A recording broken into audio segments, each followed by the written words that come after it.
Welcome to Brain, Body, Being, where we decode the science and practice of optimal living. My name is Max Weigand. I am a positive psychologist and the author of Psychosomatic Intelligence. Now, in this first introductory episode, we're going to take a deep dive into the evolution of our understanding of intelligence. The X factor, the spark of the gods, that one skill or trait or capacity that humans have been obsessed with for hundreds of years, that dictates the quality of our lives, that separates the best among us, the happiest, most successful, and most alive from everybody else. Specifically, I want to introduce you to the new frontier in intelligence research and what I believe to be a fundamental paradigm shift in our understanding of what it really means to be truly human and fully alive in the 21st century. And that is what I call Psychosomatic Intelligence, PSQ in short, which is your capacity to optimize and align your brain and your body, meaning your nervous system and your neurochemistry, into one coherent system, so that you can experience a greater level of positive energy on the inside, the joy, the bliss, the peace, the love, and the abundance that you seek from the inside, as well as a greater level of self-mastery on the outside, so that you can overcome the inner friction and the self-sabotage that is so common in us human beings and make the wildest dreams that you have a reality. A positive inner life and a fulfilling outer life. Those are the two ultimate goals of PSQ, as well as this show, Brain, Body, Being. And so while you're getting excited about this, I want to take you on a little mental time travel through the history of intelligence research, so you can get a better feeling for where we're coming from and why what we've tried so far hasn't really worked, as well as then how psychosomatic intelligence is really a complete breakthrough in how we learn to live our lives in a modern world.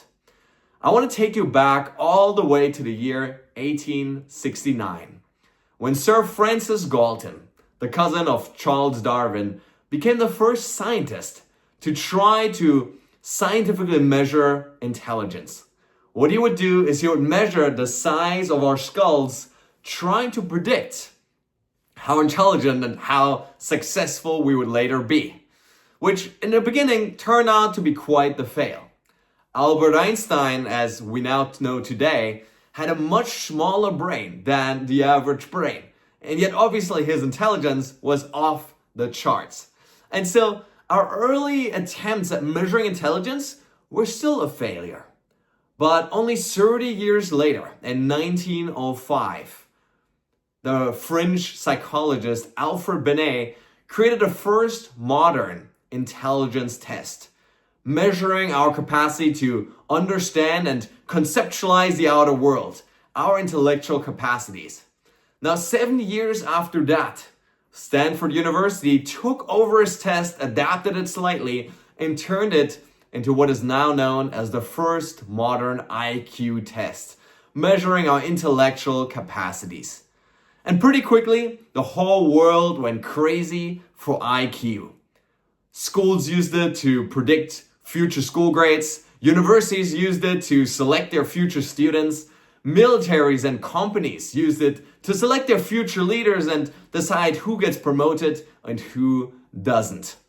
The world, our modern world as we know it today, is largely the result of the human intellect. And yet pretty quickly, the cracks in our understanding of intelligence at the time began to show. Genius minds still suffered broken hearts.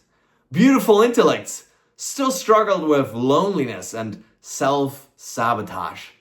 And so pretty quickly we realized that genius IQ can build skyscrapers and send man to the moon, but it cannot by itself create a happy, fulfilling, or meaningful life.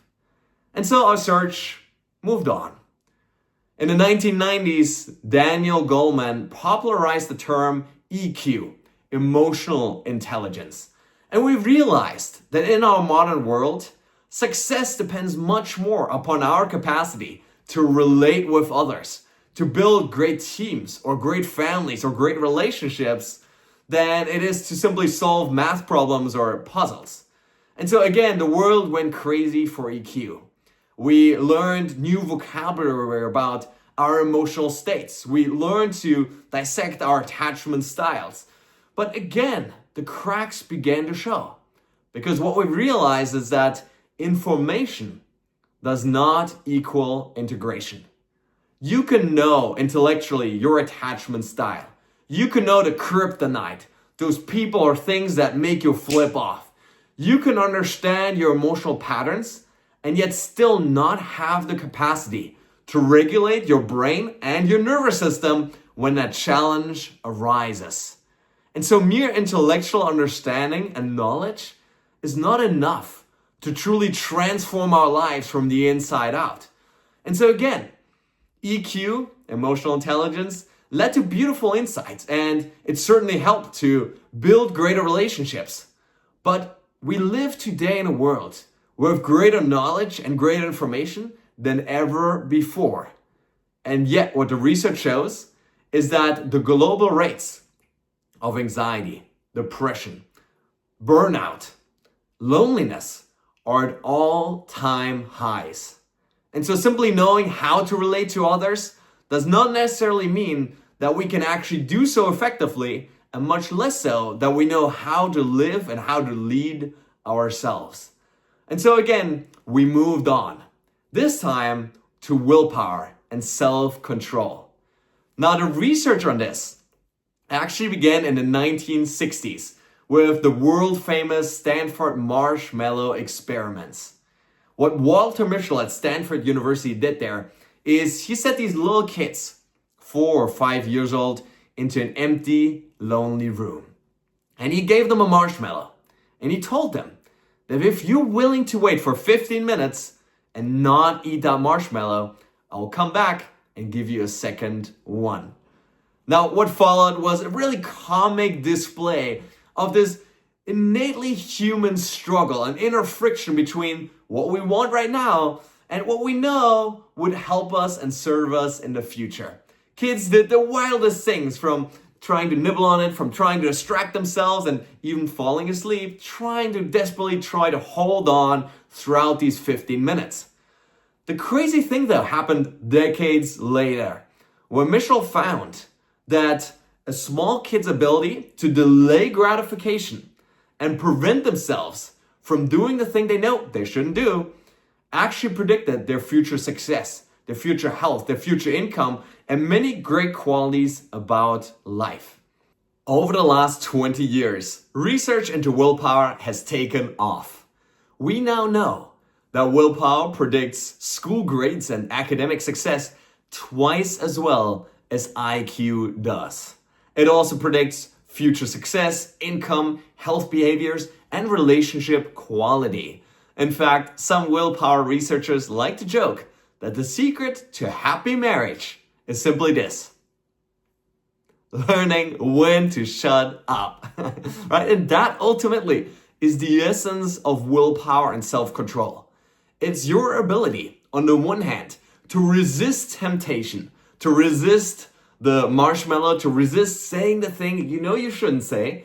And on the other hand, it's your capacity to override and overcome friction and get yourself to do the thing that you know you should do, but don't really feel like doing. Training for that marathon, saying, I'm sorry. Going to study for the test when really you'd rather just be hanging out with your friends. And so those two capacities, resisting temptation and overriding friction, are what willpower is all about. Now, with all of that, it seems like willpower is the human's greatest strength. And while it is a valuable quality and skill to possess and develop, it is not enough to truly create the transformations that we seek. If you think about the last New Year's resolution that you've set in your life, you might know exactly what I'm talking about. Because 60 years of research into willpower also unequivocally show that willpower is a limited resource that depletes with use. When you wake up in the morning, the way I like to look at it is you have this full energy bar, kind of like in a video game, available to you. And then every choice that you make throughout the day around what to eat and what to wear, and should I take a cold shower or hot one? Should I work out or skip it? Every single choice, if there's inner friction, depletes some of that precious willpower. Until at the end of the day, we're left in a state researchers call ego depletion, where essentially you're just burned out and there's no more fuel left in the tank. That is why, at the end of the day, most addictions, most bad habits, most crime, most stupid ideas, most discussions and arguments happen at night when people have used up all their precious willpower to resist temptation and control themselves, and now they simply don't have anything left in the tank.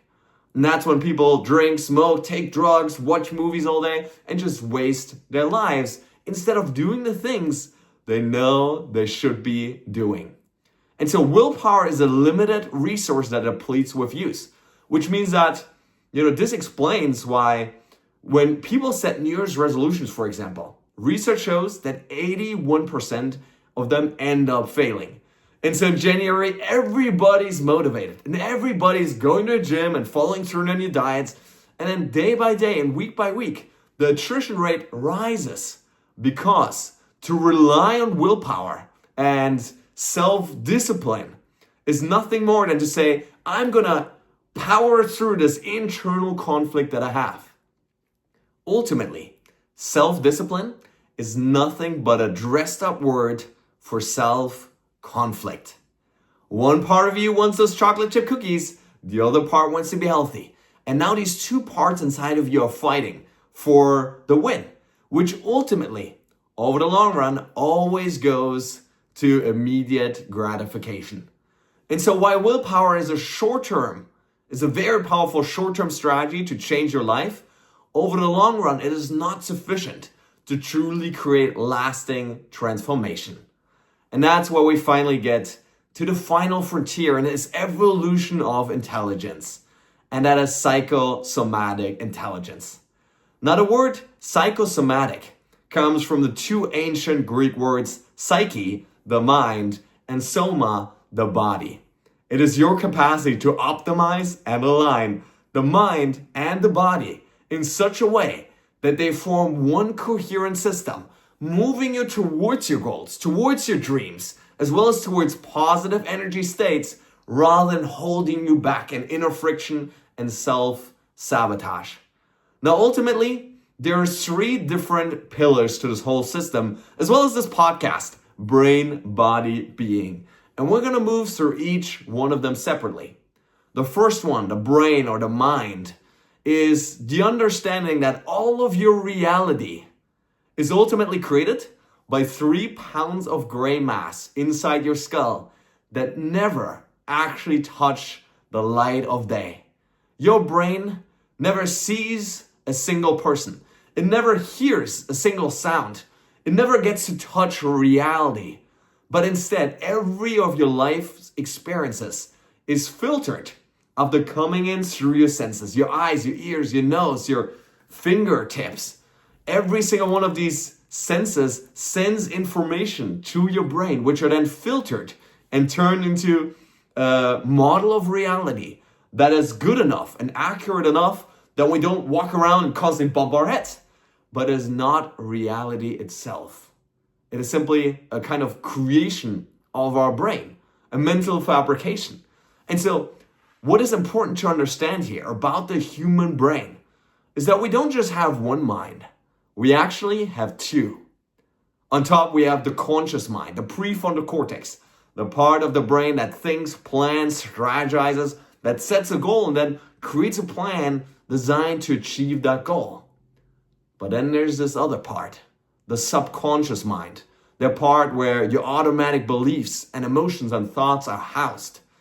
And most psychologists generally agree that around 95% of your life experience is not governed by your conscious mind, but rather by your unconscious. by automatic patterns that you've cultivated and strengthened as neural circuits inside your brain over years and decades of practice that have now become so automatic that you cannot even see them anymore. They are not just part of the fabric of your being, the lenses through which you view reality. And so why is that important? Because as the great psychologist Carl Jung once said, until you make the unconscious conscious, it will direct your life and you will call it fate. So much of what we call destiny or fate, or I always keep stumbling into the same, toxic relationship. I keep making the same mistakes. I keep sabotaging my goals. So much of that is not destiny or fate, but rather an unconscious pattern that you haven't brought into the light of awareness yet. And so our task and our mission on the show is to bring into the light of awareness all the faulty and ineffective patterns of the mind, the thoughts, the beliefs, the emotions, the patterns of looking at the world that don't actually serve us. And then, once we have made the unconscious conscious, once we have turned the light of awareness onto our darkness, then we can reprogram and rewire those patterns into ones that actually serve us. And so the first pillar of psychosomatic intelligence is your capacity to reprogram your mind, specifically your subconscious mind, so that it supports your goals and desires rather than constantly sabotaging them. Now, in order to do that, we're going to be creating an entire toolbox of methods and practices, ranging from meditation to gratitude journals to visualization to hypnosis to mental contrasting to various mental techniques that you can apply to rewire limiting beliefs and really create a more positive mind. All of it is really based on this foundational principle that I've gained from this beautiful quote from Greek writer Nikos Kazantzakis, who wrote that, "What is truth? What is falsehood? All that gives wings to man and makes them fly, that is truth. All that clips their wings and makes them doubt themselves, that is falsehood." And so fundamentally, what we'll be exploring here is ideas and tools and practices that give wings to you, that give hope, that give joy, that give peace and abundance to you so that you may live a greater, more beautiful life. And that brings us to pillar number 2, which is the body, our nervous system and the neurochemistry inside. Now, most of us in our modern lives are so disconnected from our body that we live in these 3 pounds of gray mass between our ears, completely disconnected or completely avoidant or completely sedated to the beautiful sensations and feelings that can arise when we become aware of what's happening inside our body, below our neck. Now, the way I like to think of this is, imagine that you go on the greatest date of your life. And after the most fun-filled, loving, vulnerable, beautiful, peaceful, interesting night of your life, that man or woman of your dreams finally leans over to kiss you. Their hands running through your hair, and as their honey sweet lips finally touch yours, and what should be and could be a moment of pure ecstasy, all you can do is think, oh my God, did I brush my teeth? Oh my God, does he really like me? Oh my God, what if it's not good, right? That's the tyranny of living in the head. We can experience the most perfect moments, and yet when we're living in our head, constantly overthinking and over-planning and over-strategizing, we miss out on the genuine beauty of those moments. And of course, this applies to much more in life. That beautiful sunrise misses out on its value if we don't feel the sunlight warming our fingertips. That brutally difficult workout becomes less valuable if we don't feel our heart beating out of our chest and those lungs burning, and we can't honor the effort that we've truly put in. That gut feeling that emerges in our stomach when we think about a goal or think about a person that says, yes, fully right, and I'm feeling the butterflies, or that knot that says, not really. Those are sensations that give us wisdom of our body. And as Carl Jung once said, intuition is perception via the unconscious. In other words, intuition, that gut feeling, that wisdom that sometimes emerges magically out of nowhere, is really sensations that our body is constantly communicating to us, but that we're oftentimes not aware of. And so this body dimension of psychosomatic intelligence is really about learning to get in touch again with our sensations and feelings, as well as then secondly, learning to optimize them so that when you're listening to your body, it's not all pain and achiness and like suffering, but rather you have this humming and buzzing of joy, of bliss inside, because you've cultivated, on the one hand, a nervous system that is, for the most part, stuck in a parasympathetic relaxation response. You're feeling calm. You're feeling relaxed. There's no tension. You're breathing calmly and deeply into the belly, and you're feeling completely at ease. Secondly, then, the neurochemistry is you're activating what I call the happy dosage of 6 neurochemicals responsible for that feeling of happiness, of bliss, of flow, of joy. And those are number 1, dopamine, the molecule of motivation. Number 2, oxytocin, the molecule of love. Number 3, serotonin, the molecule of contentment and satisfaction. It's that sense of being in a peace in the here and now. Number 4, we have anandamide, the bliss molecule. Number 5, GABA, the relaxation and calmness molecule that you might find after a good nap or a great yoga session. And number 6, endorphins, the painkiller molecule that arises after a great workout. And this is kind of humming buzz that you feel for the rest of the day. Now, optimizing our body means optimizing these 6 neurochemicals, as well as that nervous system, so you can be in a very steady, calm, and yet pleasant energy state all day long.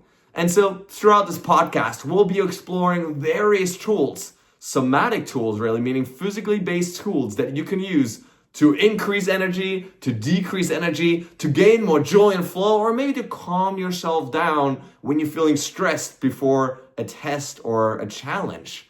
And so by using these tools, you're going to gain the capacity to, first of all, become intimate with yourself, your body, your sensations, and the wisdom of your nervous system again. And secondly, to optimize it to such a degree that you're actually feeling amazing from the inside out.